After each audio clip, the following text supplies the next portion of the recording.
This new information today also from the January 6th committee, just releasing transcripts of witness testimony from former Mark Meadows aide Cassidy Hutchinson. This is part of the final report that the committee is set to release following its 18-month investigation into the attack on the Capitol. And it comes just days after the committee voted to recommend criminal charges against former President Donald Trump. For more, let's bring in ABC News investigative reporter Katherine Faulders, also along with Jeff Robbins, attorney and former chief minority counsel at the U.S. Senate Permanent Subcommittee on Investigations. So, Katherine, let's start with you and talk about what more we're learning from these transcripts. Yeah, so the committee has released 2 of her transcripts that were both after her public testimony. We're learning in great detail her interactions with her first lawyer, Stefan Passantino. He used to be an ethics lawyer in the Trump White House. She had retained him, and essentially this lawyer was given to her by other Trump lawyers, essentially in that Trump orbit, in a way to try and contain the testimony in a little bit. She describes that he told her, for example, that if she were to respond to the committee's questions with "I don't recall," that wouldn't be perjuring herself. According to Hutchinson, she described to him in detail her lawyer about what she knew, what she heard, what she could say, and at times he said, well, you don't need to say that. Let's downplay your role in the White House. This wasn't totally important. It goes into great detail here, Kira, over 200 pages of transcripts, and these are only 2 of her transcripts. We know she spoke to the committee a number of times, but also striking in these transcripts, as you mentioned, she's a former aide to the former chief of staff,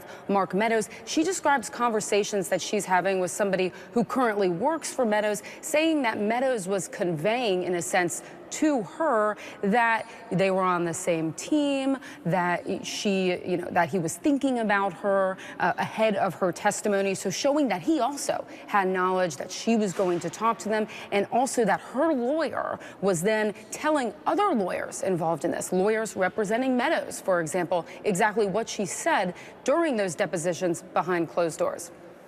So, Jeff, we now know that Trump acknowledged his election loss to Kevin McCarthy. So let's talk about what impact could that information actually make in this investigation?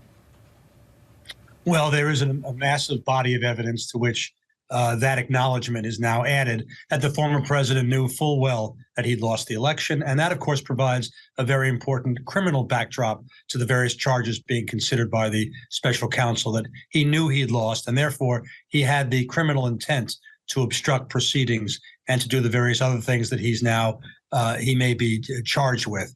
Yesterday, for those who are still doing their last-minute Christmas shopping, the perfect gift arrived in the form of the how-to guide to take the Fifth Amendment on the part of about 35 different witnesses who took the Fifth. Today, as Katherine pointed out, there's this release of this transcript, which points to potential obstruction of justice up and down the line at Team Trump. So now this evidence continues to unfold in ways that are beyond that which we had already stopped imagining.